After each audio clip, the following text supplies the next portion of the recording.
Hello बच्चों, good morning all of you. जैसा कि आप जानते हैं विद्या क्लासेस में आपको ओएमआर फिल करना बताया जा रहा है। ओएमआर फिल कैसे करेंगे और एग्जाम में क्या क्या लेके जाएंगे।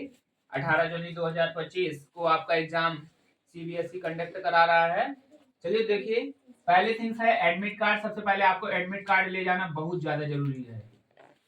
एडमिट कार्ड ले जाएंगे, उसमें आपका roll number, centre, district code सब फिल है, तो उसी के अकॉर्डिंग आप अपने आंसर शीट पे फिल करेंगे ओएमआर पे। ठीक, इसके बाद आप अपना आधार कार्ड ले जाएंगे। आधार कार्ड इसलिए अनिवार्य रहता है क्योंकि आधार कार्ड के अकॉर्डिंग आपका नेम मैच होगा, पापा का नाम मैच होगा, तो ये चीजें इंपॉर्टेंट होती हैं। इसके बाद तीसरी इंपॉर्टेंट चीजें है एग्जाम पैड।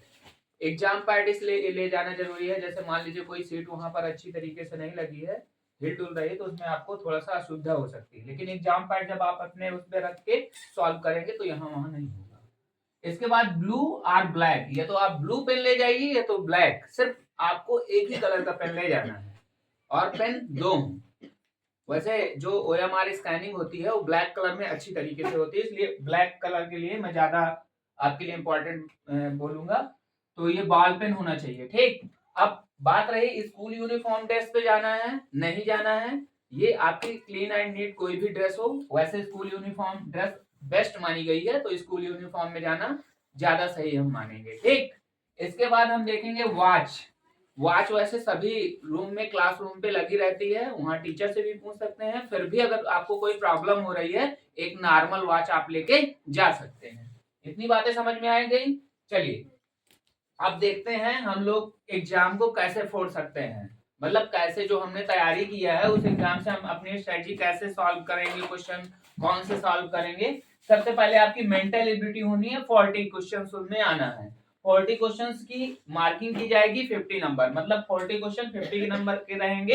एक क्वेश्चन 1.25 का रहेगा। और आपकी टाइम, मेरे हिसाब से आपको 40 क्वेश्चन जब आप सॉल्व करेंगे तो सबसे पहले जब आपको क्वेश्चन पेपर मिलेगा तो आप मेंटल एबिलिटी सॉल्व करेंगे। पहले सबसे पहले क्या करेंगे, मेंटल एबिलिटी। और मेंटल एबिलिटी के 40 क्वेश्चन सॉल्व करने के लिए मुझे नहीं लगता तुम लोगों को 20 मिनट से ज्यादा समय लगे, और 10 मिनट आपके लिए गोला भरने के लिए, तो हमने 30 मिनट इसको काउंट किया है। ठीक, तो आपको 50 मार्क्स की मेंटल एबिलिटी हो गई। इसके बाद आप हिंदी अनुच्छेद में जाएंगे। कहाँ जाएंगे, हिंदी अनुच्छेद। हिंदी अनुच्छेद के आपके कितने क्वेश्चन रहेंगे, 20 क्वेश्चन रहेंगे। और इसके बाद जो 20 क्वेश्चन आपके हिंदी अनुच्छेद के रहेंगे उसमें 25 नंबर मिलेगा। एक क्वेश्चन 1.25 का होगा। ठीक, और इसके बाद आप जब हिंदी अनुच्छेद, जो पहले आप अनुच्छेद को पढ़ेंगे ध्यान से, फिर उसको समझेंगे, फिर टिक करेंगे। बात समझ में आ गई।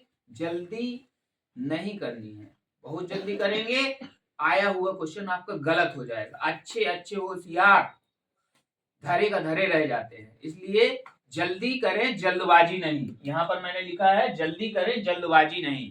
अगर आपने जल्दबाजी किया तो आपकी पूरी प्लानिंग, पूरा तैयारी, जो आपने इतनी मेहनत से अपना स्कोर बनाया था, वो पूरी धरी का धरी प्लानिंग रह जाएगी। बात समझ में आ रही है। कॉन्फिडेंस लेवल को बहुत हाईटेक ना बनाएं, कॉन्फिडेंस लेवल बनाएं, लेकिन बहुत ज्यादा ओवर कॉन्फिडेंस हो जाएगा, ओएमआर आपकी गलत हो जाएगी, फिर आपकी चेक नहीं होगी, उससे आपके मार्क्स कम आएंगे। इसके बाद देखिए अनुच्छेद आपके हो गए। अब 20 क्वेश्चन सॉल्व करने के लिए आपको मेरे हिसाब से 30 मिनट और 5 मिनट गोला भरने का, 35 मिनट समझ लो। ठीक, तो 30 30 60 5 65 मिनट, यहाँ हम 5 मिनट और कम करेंगे क्योंकि हमें 2 घंटे मिलने हैं। ठीक, मैथ जो आपकी आनी है, मैथ आपके 20 क्वेश्चन आएंगे, जिसमें से जो 10 क्वेश्चन रहेंगे वो बिल्कुल इजी लेवल के होंगे, प्लस माइनस, ठीक है, असेंडिंग डिसेंडिंग, ठीक, छोटे छोटे क्वेश्चन रहेंगे। और ये 5 क्वेश्चन तुम्हारे मॉडरेट रहेंगे, इजी टू थोड़ा सा मॉडरेट रहेंगे। और जो 5 क्वेश्चन, 3-4 क्वेश्चन होंगे वो थोड़ा उस लेवल को हाई मानेंगे। मतलब हाई इसलिए होंगे क्योंकि उसको लगाने में 2-3 क्वेश्चन तो बिल्कुल हाई रहते हैं।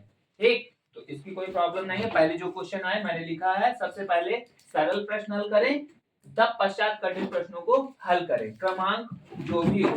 मतलब मेरे कहने का मतलब ये है कि अगर मान लीजिए तीसरा तुम्हें आ रहा है तो पहले तीसरा सॉल्व करो। ठीक, ओएमआर में उसी की नंबरिंग करो जो जरूरी है। बात समझ में आ रही है ना। हाँ, अब इसके बाद देखिए आप OMR कैसे फिल करेंगे? देखिए यहाँ पर OMR फिल की गई है, तो OMR पे सबसे पहले रोल नंबर डालेंगे, फिर इसके बाद मेन टेक्स्ट बुकलेट नंबर उसी बुक में रखी होगी, और इस तरीके से फिर रोल नंबर डालेंगे और मेन टेक्स्ट बुकलेट नंबर, और यहाँ पर स्टेट नंबर, वैसे यहाँ पर to be filled the candidate लिखा है, तो इसको कैंडिडेट फिल कर लेंगे। अगर कोई प्रॉब्लम है आपको हम इन्विजिलेटर से बता सकते हैं।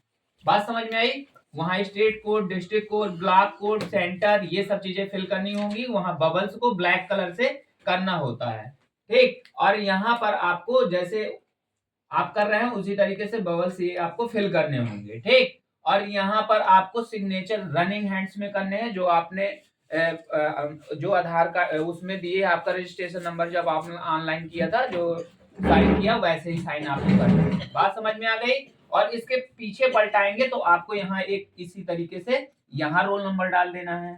यहाँ आपको कैपिटल लेटर से ही नाम लिखना है, ठीक। कैपिटल लेटर से, या तो इंग्लिश से लिख रहे हैं तो इंग्लिश से लिखिए, हिंदी से लिखना है तो इंग्लिश से लिखिए। ऐसा नहीं कि आपने पिताजी का नाम हिंदी से लिख दिया और अपना नाम इंग्लिश से लिख दिया। हिंदी लिखना है तो हिंदी से या हिंदी से, ऐसा नहीं है, हिंदी इंग्लिश मिक्स करते हैं, ठीक। और इस तरीके से आपके बबल्स एकदम क्लीन होना चाहिए, नीट होना चाहिए, जिससे हम अच्छी तरीके से अपनी प्रिपरेशन जो हमने की है उसमें कोई बाधा ना आ पाए। OMR शीट भरते समय काले या नीले बॉल पेन पॉइंट का यूज करें, ठीक है। और हमें कौन सा पेन यूज नहीं करना? Gel pen, fountain pen, sketch pen, stick pen, ये इस्तेमाल नहीं करना है। OMR व्हाइटनर पेंसिल यूज नहीं करना है, ठीक। अगर गोला भरने में कोई भी एक गोला अगर मिस्टेक हो जाता है तो कोई बात नहीं, चिंता ना करें। अगर आपने चिंता की ज्यादा तो उससे आपके क्वेश्चन छूट जाएंगे।